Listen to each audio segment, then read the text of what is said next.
front row seat to the untold stories as we talk about how to live life on your terms. You're officially part of the inner circle. Welcome to Courtside with Courtney.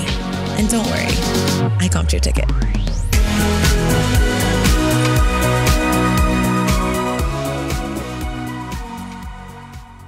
Welcome back to another episode of Courtside with Courtney. Today, we have my good friend, Dr. Brooke Stubbs. I just said before this, are we supposed to call you Dr. Brooke or all do we just go? Because obviously I've never referred to her as that, but you are a doctor and that takes a lot of schooling and you deserve your title. I very rarely have anybody, and never correct anybody if they don't refer to me as doctor. You know this, Courtney. I do show up in places with like my scrubs that have MD on it if I have to do a little flexing. Absolutely. Because you know what? I don't want people, I'm like pretty blonde and I say like a lot. I want people to know I mean business. Hell yeah, we do. Not to be messed with. We need to roll into the principal's office. We are wearing the scrubs, yeah, you know? Yeah. You just ride with me and we'll make sure you look good. Absolutely. Let's talk about how we met first, because one of my like big things on the podcast, if you're new to listening to, is that obviously there will be a point in time when we open up the doors and we're talking to people who, you know, I haven't had a close relationship with in the past, et cetera. But in the beginning of this, and really for what I guess we're sort of calling like season one, I've really been talking to people who I'm close with in real life, who like I really respect and feel like add a lot of value to me in my life, which is the whole like inner circle thing. I love it. And I feel like it's cool to be able to bring that to other people as well, rather than just picking like a random doctor. It's like way cooler if it's, you know, someone that I go to for like conversations and advice. And like we talk about eating and diet, especially a lot, like with my dad. And, you know, we can get into that in a minute, but you're in my inner circle. But let's tell everybody how we met. So the first time I actually remember, now your name circulated in my world for a long time before we actually met. And I think the first time now you might have an earlier memory, but the first time I actually introduced myself to you was on the soccer field. Our daughter is playing soccer together. Same. I was like, hey, I know you and you know this person and da-da-da-da-da. And then it was a slow build. We weren't like fast friends right away. No, I feel like I always like really liked you right when we met. We just didn't have that much time to talk and like spend time together. Right. And I think one thing about me, and I feel like you have become this way over time as well from our conversations, is I'm at a place in my life now at 36. I'm almost 37. I don't know if I'll be 37 by the time this airs actually, but I'm at a place where it's now a lot harder to get in my inner circle than it ever has been. And that's not just like, I will be kind to everyone. I will be friendly. I love to meet people, but at the end of the day, because I am like naturally an extroverted person, at the end of the day, I don't let that many people that close to me. And I think that's probably at this point only something that the people that are close to me know. Well, I picked up on that very early in our friendship, and you have to do that. Your platform requires you to do that. I think it's very smart, and it's, you know, you have to protect your energy and have boundaries. I remember just not too long ago, I was having some issues with a lot of people I had let into my life pretty easily. And I was like, Courtney, how do you do it?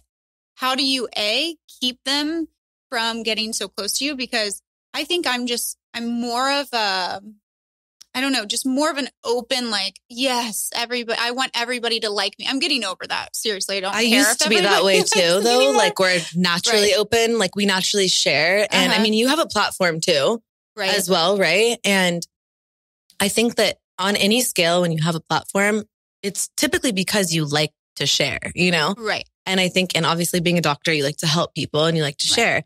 And so naturally, if your inclination is to share, sometimes then life happens.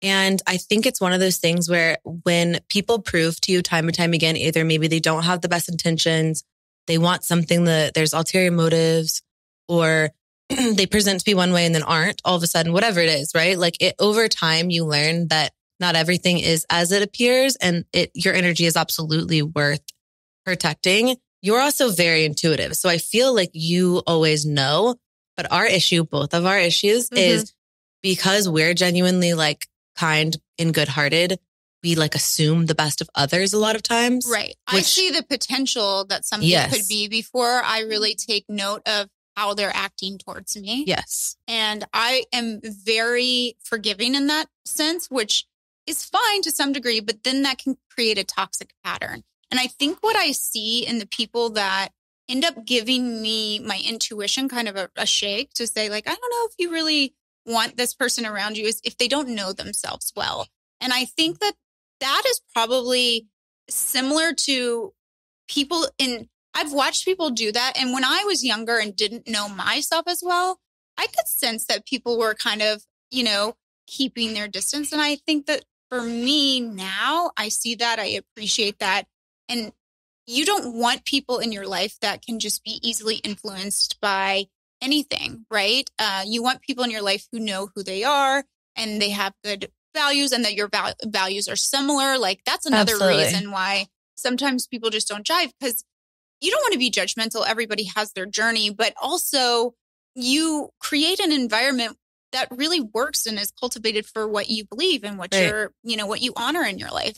And I think too, when you're a woman and a wife, in your case, a mom in both our cases, whether you're giving time to a relationship, which like we both do, parenthood, which we both do, careers, which we both do, your own fitness and health and wellness, which we both do, there's really only so much time left. And so to a degree, even if you wanted to be, good friends with XYZ amount of people, there's really not enough time to be a good friend to that many people. And so I also think like, what can I fit on my plate as well? Right. Which is just like hard for me sometimes to even see like my best friend. So I probably don't have extra time for the people For the 5 new layers out, Yeah. And I think the value that I find in my closest friends is that they know that about me. They know how focused I am, especially about my career. Yeah. Of course, my kids are, a top priority, but they don't pressure me. Yes. They don't pressure me to take my time. My best girlfriends in the whole wide world,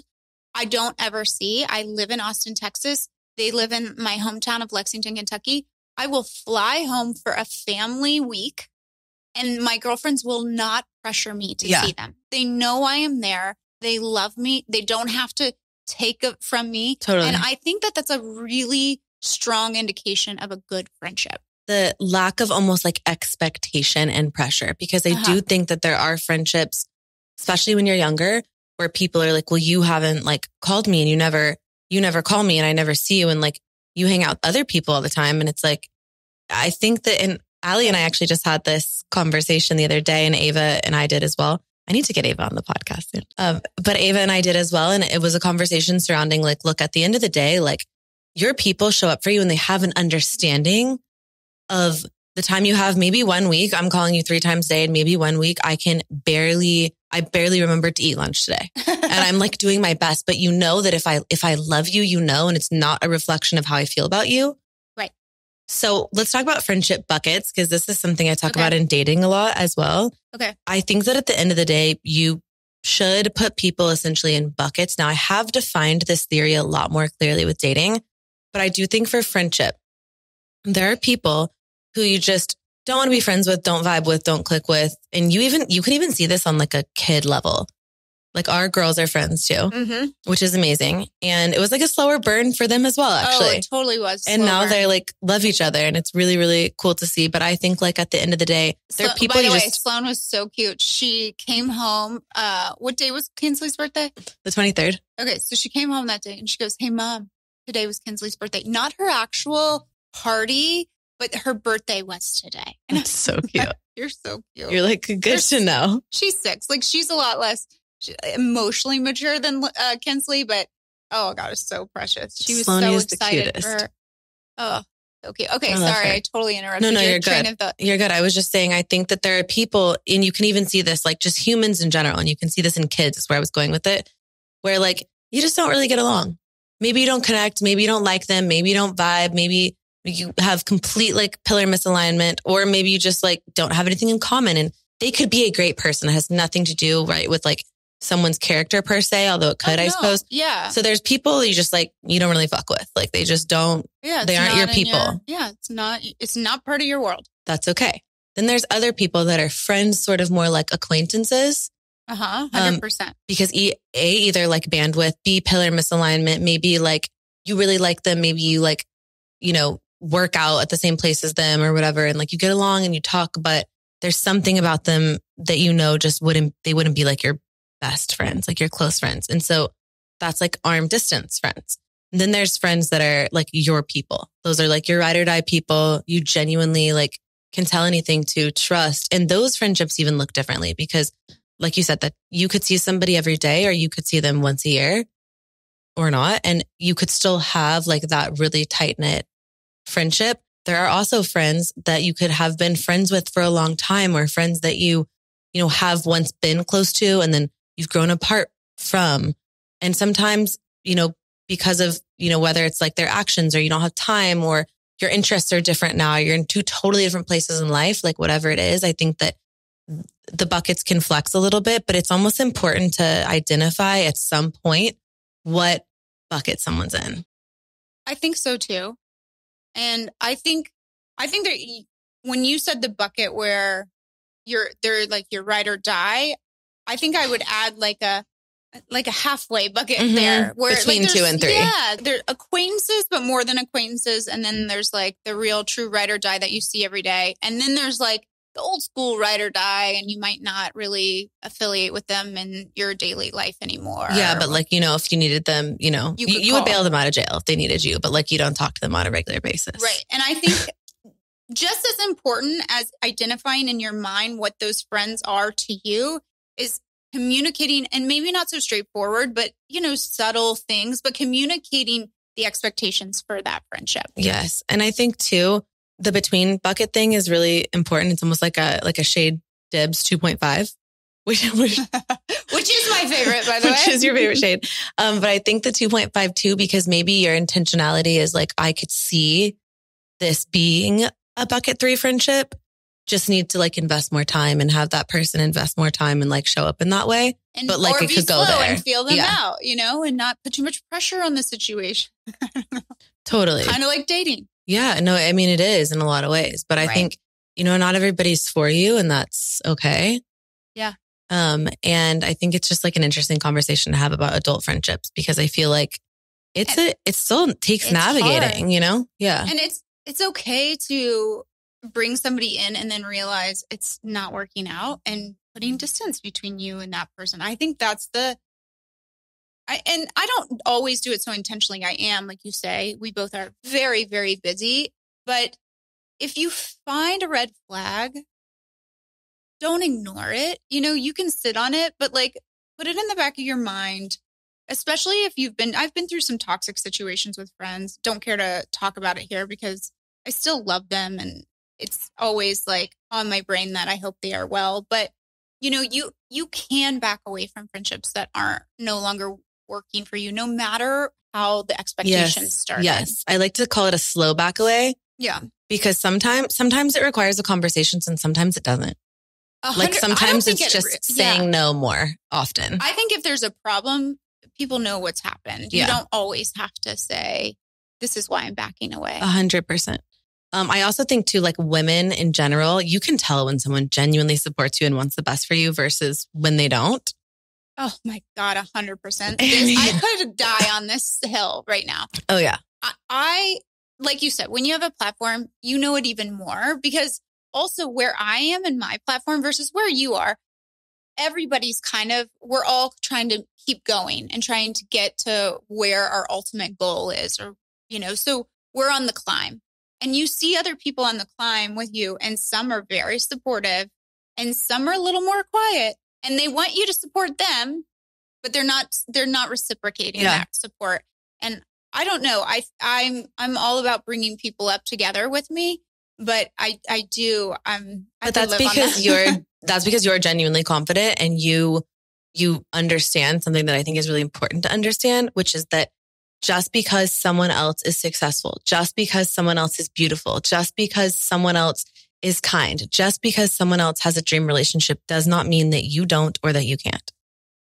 I think there's like this weird competition between women, and it's really like women versus women, which I think sucks and is sad in so many ways. But like my mom, we said this on the podcast with her. There's always going to be someone more beautiful than you, always going to be someone that you're more beautiful than. There's always going to be someone more successful, always someone that you are more successful than. Like, I swear to God, I told this to my husband when we were dating because he had this really beautiful ex-girlfriend. And I think somebody asked me in front of him if it aggravated me. And I was like, no, first of all, it's a compliment that he would, be attracted to her and to me. And there's always going to be somebody richer, more beautiful, smarter. Totally. That doesn't mean that I am not also those things. And totally. And you're also that for someone else as well, right? But like, yeah, when you come from the like manifestation positivity, like the standpoint that we both come from, it's abundance. And there is enough, wealth, love, like positivity, success, whatever to go around. It takes nothing away from you.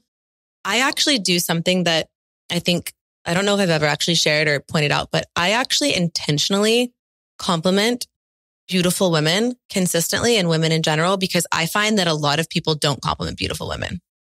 Well, that's true. Because they think A, you either get it a lot, or B, you're conceited and you already know, or they feel insecure so they actually actively don't lift you up. Right. Whereas like, I will always be like, wow, you're really beautiful, or I love your hair, or. This is also one thing about you that if people ask me like, oh, how is she? Like, what kind of person is she? I'm like, the worst. That girl is, of all of my friends, of all the people I know, other than like maybe my dad, the most positive person ever. We went on a trip together and I was parenting Sloan in a way that, I typically parent, which after that trip, I really changed. I'm actively trying to be more positive and point out the positive things she's doing. There's a way to parent where you tell them when they've done wrong, and there's a way to parent when you are positive about the things they've done right. And seeing you parent Kinsley is incredible. It actually changed the way I wanted to treat my own child. Thank you. That means a lot. But that's not just, parenting, that like really shows your values. It really shows like patience, your heart. Love. Yes. We all get impatient, from time to time. For sure. But the fact that that's how you parent, that's who you are through and through. Thank you. Positive. Yeah. I really appreciate that. That means a lot. I think that's like one thing that's interesting about living your life out publicly. And I'm sure that you feel this as well. But people come and they make assumptions, and 99.9% of the time, they're not true. It's one of those things where actually, like, I just told you this a minute ago. I've definitely sort of come to a new place lately where it's, as much as I want to get to share Kinsley more because I adore her and I'm her mom and I think she's the coolest, funniest, smartest, most beautiful, like little girl, like Sloan, we love them so much. Right. Yeah. And it's like, I would love to be able to share that. But like my intuition right now and my gut is like, most of the time I'll share, the back of her head or like the side occasionally. I'm kind of done putting her out there because it like freaks me out. Like people will make shit up about me and talk shit about me like all you want. Like if that's how you spend your free time. Yeah. I'm a big believer that, and we'll get into like, I really want to get into obviously like all the doctoring. I want to talk like plastic surgery. I want to talk about weight loss. I want to talk about diet. I want to talk about all the things. In general, speaking of health, I think negativity is a cancer. And I think that at the end of the day, if you want to spend your time, your free time and your energy shitting on someone else, making things up about them, messaging their boyfriend, their friends, their coworkers, like you're weird. It's a reflection of you, not of them. It's not and just know that like it is never going to be a reflection of me. The things that someone comes and tries to say, like all it's going to do is, take 4 seconds of my time to block you. So I guess like if that's how you want to spend your time, by all means, but it's unhealthy for you because just know that at the end of the day, like you're not affecting me. Like, right. I know who I am. Yeah.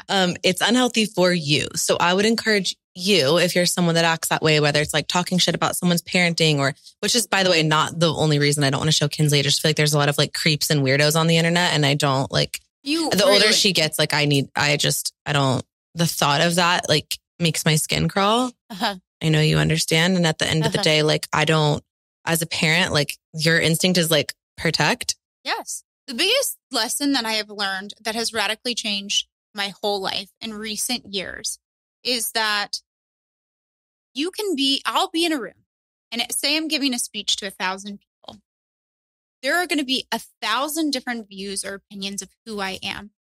And there's only one accurate truth, and that's my own. And every view of me is only driven by each person's perception. That's so good. They are viewing me through their own lens. That's so good.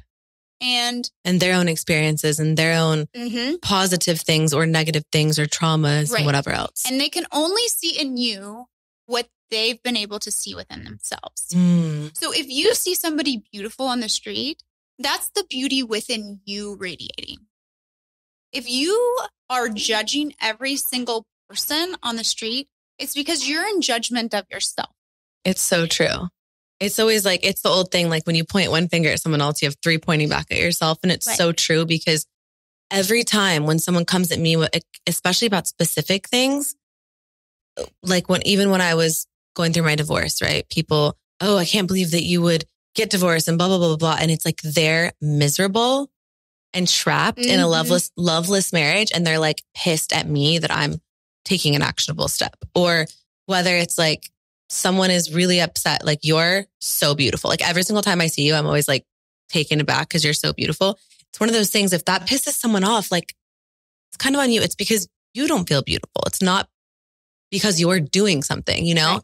And I feel like as women too, that's like a whole conversation, because a lot of people open up though, she's a lot. And I've talked about this before in episodes, and it's kind of like, is she a lot? Or is that confidence in deeply rooted, like genuine sense of self?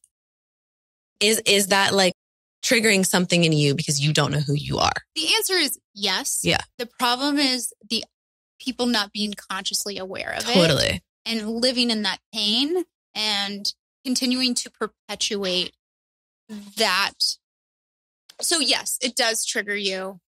Can people be more conscious of their triggers and so that they present a better version of themselves to the world? I wish people would. And they could actually work on those things, right? Like, I think that as someone who's trying to live more consciously, like, you could look inward. If something really annoys you about someone, ask yourself, why does that really annoy you?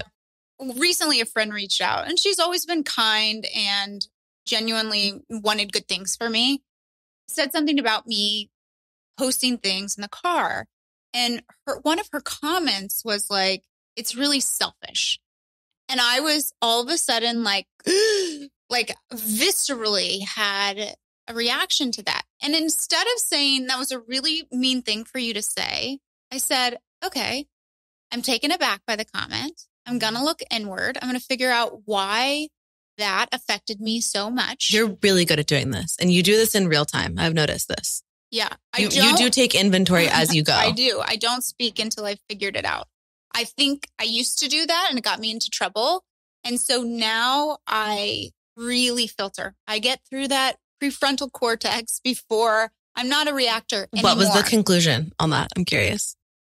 The conclusion was that it's something that somebody else has pointed out to me before, that people who love me have been saying this, and I should heed their advice.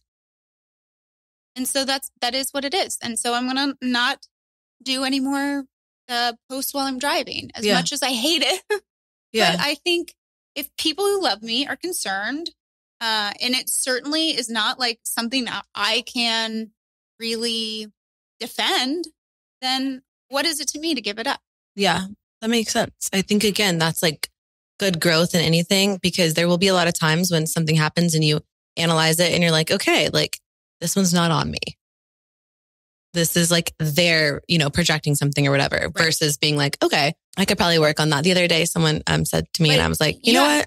You have to know yourself enough to know the difference. Yes, 100%. You know the difference when it's your energy and when it's somebody else's energy being projected onto you. Totally. Like, I had conversation recently too, where like there was something I realized, like, oh, I need to be like a little bit more flexible about things like that. Okay, like I can be more flexible about things like that. You're right. So I think that it's important to have enough self-awareness to recognize, like, this is something I'll edit versus like, this is actually not on me. Right. And this is a reflection of how you feel about yourself. I know. I think as a whole, when it comes to women in society and everything like that, and there's a bit of a double-edged sword. I want to talk about plastic surgery because there's a bit of a double-edged sword here, which is especially in my world, a lot of it is share, tell us, what have you done? And then you tell people and you're like, cool, I had my boobs done. I have filler in my lips. I got temple filler. I'm really cautious when people ask me about my plastic surgery. Am I picking up a vibe where they are genuinely interested for themselves and because they are happy for me? Or am I picking up the vibe of judgment? And then I really don't enter that conversation. And so protect your energy again, because I think at the end of the day, we all need to understand, like, you don't owe anyone anything. I don't owe you anything. I don't owe like telling you something. If I choose to share something, that's because I'm comfortable and I want to, and I trust you. And like you said, you recognize someone's coming from a good place. Like we've had all these conversations, but there are people that put out that vibe of like they are judging you, and it is a lot less inviting to share that information. Right. Because you're not going to be met with a genuine exchange. Mm-hmm. You're just not. And it starts to kind of eat away at you if you're like, everybody's judging me. Why do you want to have that conversation? You don't have to. You feel good about it. And I think from after obviously being friends with you and talking with you, I also feel like when it comes from like a good place in the sense of, I feel like this is for me. I'm not doing this because I care about how you feel or you feel. And I've done, work, like I'm good with myself and my inner self and all these things. And if this like is what I want to do, then I'm going to do it. Right.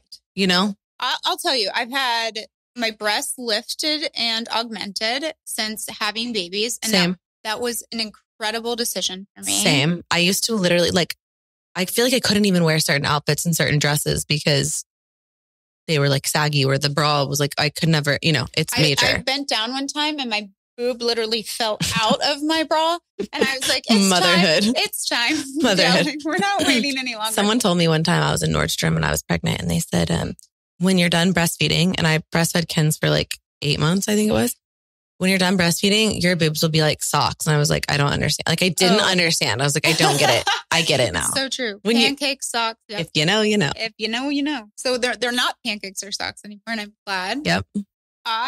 From the time I was very young, I wanted a nose job. And I look back on those pictures when I was young and I had this cute little petite nose. Why did I ever want a nose job then? But as I aged and after pregnancy, my nose changed and it grew in a way that I didn't like and didn't really feel like it was me, which is a bizarre thing to say. So I was 38 years old when I decided, or maybe I was 36. Anyway, I was like, I've spent a long time with this nose. I can accept if it doesn't look exactly how I want it to look when it's over, because it's the center of my face. I literally rationalized, like, I could hate my nose or love it after this. And I'm happy I trust my surgeon. I got a surgeon that it's a risk you're willing to take. Yeah. And I could not be happier with that decision. I feel more myself. I feel like I accepted the change that I wanted to see for myself. I feel like it looks amazing. And by the way, I would have never known. Everything that you, I feel like, have is so natural. Thank you. Looking. Like it really does look exactly like I would have never known had you not told me. Well, Marcelo Antunes did me. I always Smith in my eye. Oh, I didn't know you had your eyes done, I don't think. Yeah, I had a blepharoplasty too. That's very in right now. Yeah. I have always thought about getting a nose job. 2 things. We're not going to let you, right? Well, I think 2 things. People told me I didn't need it when I got it. And I was like, stop saying that. It drove me crazy. No, I'm going to say this. I have come to like my nose. There are still certain angles that I don't love my nose from, right? Like from the side or whatever, like for sure. Like there's still pictures where I don't love it. There's a lot of times now I love it. Like I do love it in certain things. I feel like it's a defining factor of my face though. And that's why I've come to love it. I think sometimes people's noses aren't like pinnacle to their face, really. Like It's in the middle of your face. But to me, this is like, it reminds me of like my mom and dad and my heritage and like being Lebanese. I just feel like if I had a different nose, it wouldn't be me anymore. And so I have had the thought and then just sort of like pushed through it. And I've learned to like it over time. I was never going to learn to like my saggy boobs. I just wasn't. So for me, right. And like little makeup, like tips and tricks and things that like help me feel more confident with that. Now I really like it. most of the time.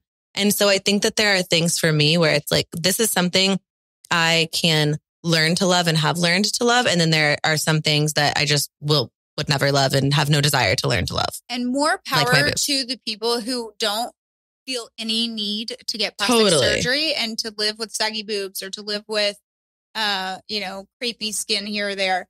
And if that is you, I admire you. I wish I had that kind of just natural confidence. And you're a perfectionist in general. Very Virgo. Very Virgo. But this in no way is like, it can be fixed. Why not take advantage of it? And I think too, it's like fixed, right? Is like a loaded word because beautiful before, beautiful after, like all those things. It's really just do what you want to do. Live and let live. Like that's sort of my motto always. Or don't, but don't judge others if they do. Yes, don't. You have every right to whatever you want to yourself, with yourself, your body. You have no right to judge someone else's like decisions based on that. I could see myself getting my eyes eventually because I've always had hooded eyes. So I feel like I might eventually. It's not that bad, right? Not bad at all. It's 2 weeks. You don't even go under. It's 2 weeks of I don't know recovery. If the not going under might freak me out more. You get a value. It's fine. Okay. I'll hold your hand. Okay. Perfect. If I decide to go that route, we'll go down the journey together. Sure. But in general, it's like I'm a very live and let live person. Same. And I think it's cool too, because at the end of the day, when you can be open about certain things without that judgment, it doesn't like take away. Like if I'm happy to like tell somebody I have a boob job, I still love my boobs. Even when I disclose it, I'm still like so happy I did it, you know? Mm-hmm. But again, everyone has different things. I want to talk about another hot topic. What's that? Weight loss trends. Mm-hmm. Whether it's like certain diets, like I want to get into like people are really into carnivore right now. I don't really vibe with that. I know you don't vibe with that. So I want to talk about the science behind fruits and veggies and all the things as well. Because for those of you guys who don't know, I'm pretty sure most people listening to the podcast at this point know my dad passed away from colon cancer 6 years ago. So I since then have grown to pay a lot more attention to like what I'm putting on and in my body.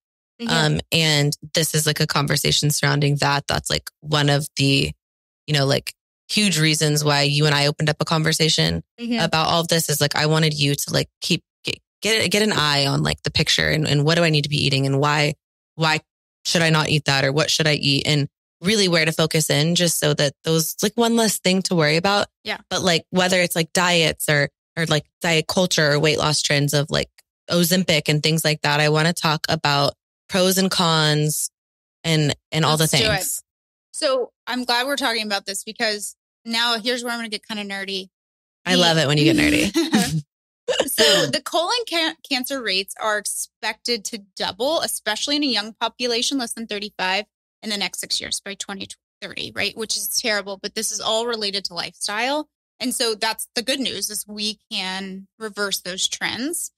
What we see in a large meta-analysis, I think it was published in 2015, don't quote me on that, was that red meat consumption, processed meats, and refined sugars and grains. And processed meat would be like sausages, salamis, pepperoni, lunch meat, some hamburgers, depending on what kind of process they go through. Of course, if you are on a farm and I didn't know that about hamburgers. I thought it was just like hamburger.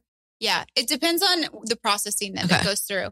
But if you're like pressing your own meat into like a ground beef, then it's different than this straight process thing. So again, this comes down to sourcing, but salami, sausage, bologna, all the deli meats, pepperoni, bacon, hot dogs. So these are things, deli meat. I grew up on deli meat and white bread, which is a refined flour. And these things directly cause cancer. The World Health Organization named them as group 1 carcinogen, processed meats. So staying away from those is really important. And then obviously lowering your refined processed foods. We all know how bad. Seed oils. So let's talk about seed oils because there's 2 camps on the seed oil discussion. So there's one camp and it's clear that the people in the one camp are very carnivore based people. And then The others are very plant-based. I take a very middle line on seed oils. I don't have a lot of seed oils in my diet. It's just not something I have to worry about. But when you look at the science, so a large meta-analysis, again, the Cochrane Review, Hooper did this study that was a meta-analysis of a bunch of studies, actually, that showed when you look at saturated fat and replacing saturated fat with seed oils, you actually get a reduction in cardiovascular disease risk. Okay. That's not the end of the story, though. So first of all, what you're doing is you're comparing a plant-based oil that has likely been processed and has gone through some modification to something that we already know in the cardiovascular world is bad for health, right? So saturated fat is directly linked to increased bad cholesterol, which is not a good term to use. There's good saturated fat, though, like avocado, right? So that's not saturated. Those are mufas okay, and what's that? So monounsaturated and polyunsaturated fats. And so when you talk about seed oils, they are polyunsaturated fatty acids, particularly linoleic acid. And so we're looking at this kind of omega-6 polyunsaturated. I'm nodding like I understand. Yeah. So let's just get down to like the point. So we're English, Brooke. I know, sorry. This is my nerd coming out. No, okay. I love your nerd. Just break it down so I can understand. Okay, so seed oils are high in linoleic acid. It's not a saturated fat. It's an unsaturated fat. But there are a lot of people who believe that linoleic acid is not good for your cardiovascular health. The thought or the theory or the mechanism for that is that it may oxidize LDL cholesterol and make it more harmful to your cardiovascular health. Okay. And the reason cardiovascular health is so important is because it's the number one cause of death in men worldwide. Okay. So when we talk about that, it's important. You can distinguish one mechanism, but what really happens when you're in dietary studies is the foods you're eating are going to react very differently in the body and have a lot of complex mechanisms. And so to point to like take one individual mechanism and say that's going to cause the problem isn't really the way you do science. You have to look at the health outcomes in a big, either perspective cohort, which is like a lot of people and doing a food frequency questionnaire, or more beneficial is to randomize them to two groups and say, did this intervention help or was this control better? And so that's what they did in some of these studies. And so what we see in the meta-analysis, which is just it's a fancy term for saying we took a whole bunch of studies and we put them all together to bring more power to what we're saying. They said, okay, there's actually might be a small benefit to cardiovascular health if you're comparing it to something we already know is bad for cardiovascular health. Does that make sense? So if we're thinking about whether or not to eat seed oils, why are we comparing it to something we already know is bad? So that's my first thing. But that's what kind of the plant-based world is going to, and I'm plant-based. So, I mean, I'm all about this thought process in general, but I'm not going to choose to eat something based on comparing it to something that is harmful. Right. Now, if you're going to substitute it. It's not like bad or worse. It's like, right. Do we or don't we? Do we or don't we? Compared to what? So compared to what? Yes, I don't eat a lot of saturated fat. So I'm not going to have seed oils. I'm not going to start implementing seed oils just because it's better than saturated fat. One thing that people who really believe seed oils are bad will say is that in some of these studies, the secondary things that were studied, like cancer rates and total mortality, went up when you had seed oils. So seed oils go through, similar to processed meats, go through heating and chemical changes. Okay. So that could make them potentially toxic or harmful to the body. Avocado oil is okay. Avocado oil and extra virgin olive oil are fine. So stick to those and you don't have to have a problem. I think where we all can agree. They're in everything though. Like if you turn over any, primarily processed, but even things like nuts, like you go and you buy like a can of nuts. Sunflower oil. That's the problem. You just have to be really conscientious. You can get peanut butter that has no seed oils in it. It's just crazy though, because it's in things you wouldn't think it's in. It's like you turn over your bag of like Lay's salt and vinegar and like there's seed oil, duh. Yeah. But like it's not, it's in things that you wouldn't realize it's in. Like I went and I was like, oh, I'm going to get these like little packs of toasted edamame because that's going to be something crispy, crunchy, better than a chip, seed oils. Like It's in so many things. I guess I just didn't realize that it was in. That's all I'm saying. And if you want salad dressing, like what the fuck? If you want to enjoy those things and you know there's no other alternative to have them, I think we can all agree, have them very minimal. They should be at less than 5% of your daily caloric intake. I want to talk about this. I just got excited because you said something the other day when we were talking about how when people say like on occasion, or what was the term we were saying? When it was like, it's sort of like splurge and occasionally eat this or do this or whatever. But people think on occasions like every other day. I hate the word in moderation. In moderation. That's what it's terrible. People don't understand moderation. Because moderation, I think I'll be like, oh, I have cookies in moderation. That's like every 2 days. not really moderation. That's like a routine, you know? That is a routine. I'm glad you understand that. Self-aware. We talked about this. I am nothing if not self-aware. I know my flaws. When we look at the healthiest populations in the world, so a great book is The Blue Zones. Dan Buettner does a great job. He goes out to all of these populations in the world that are the highest population of centenarians, or people who live to be 100 or older, and figures out what they do. People that end up on the Smucker's jar. What? The Smucker's jar. You've never seen that? I'm sure they have nothing on the to jelly do with jar. Smuckers. Okay. No, it was a joke. It was like you have to be 100 and they put you on the Smucker's jar. Is that what it's called? The jelly jar. Kirsten is nodding. She knows what I'm talking about. Okay, great. When you're 100 years or older, they'll put you on the Smucker's jar. But I'm pretty sure that they don't eat Smuckers, because they don't eat Smuckers. What they eat is very, first of all, which I know you want to talk about, is very cultural. And I do. It's very natural to their own environment. And then it's mostly plant-based, and they do have meat, but it's very rare. Like maybe once a month. Maybe. Really? Yeah. Wow. And for them, and I say this hesitantly because each different culture has a little bit different take on it. We talked about this the other day. But it's more of a ritual thing, and it's very spiritual, and a lot of when you sacrifice it, it's about like being grateful for the sacrifice of the animal, consuming all of the parts, etc. Yeah, stuff like that. I feel best in more like, obviously I'm 75% Lebanese. I feel best in a Mediterranean, which is great. And I love that your body knows that, and that is your foundation. And I agree that people will feel best on the diet culturally meant for them. But of course, DNAs mix over time, and it's not that straightforward. No, but we did talk about that, which I think is really interesting because I don't think people have enough conversations surrounding that. It's do this, do that, cut, don't eat meat, eat only meat and cheese, don't eat carbs. It's like, and it's really hard to parcel out what would be your native diet. I will say though, like do what works for you in general. For me, this is like going to be TMI.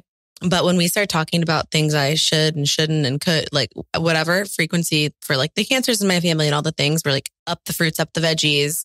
There's so many other places that there are fiber. There's so many other places that there's protein, all that kind of stuff that you taught me on the whiteboard. Yeah, the whiteboard. The whiteboard. Famous whiteboard. Somebody today said that whiteboard is magic. No, it really, you break it down quite well on the whiteboard. I got to let you know. But for me, TMI, I'm so much more regular now. You're welcome. I was not, y'all don't even want to know. Like the days between. You should have a really nice, healthy poops. Yeah, but the days before when I was like trying to like eat tons of protein and eat cheese and like bleak. Mm-hmm. And now very constipating. Consistent. So what I truly believe in, regardless of where you're from or what your DNA is, there is benefit to having a variety of prebiotic foods, plant foods. All plant foods have prebiotic fiber. The definition of prebiotic fiber is that it has to bypass the upper GI tract, the pancreatic enzymes, the gallbladder, the gastric juices, get all the way through the small intestine, make it to the colon where it feeds good gut bacteria. So it's a prebiotic. And then if you're having the actual species, that would be called a probiotic.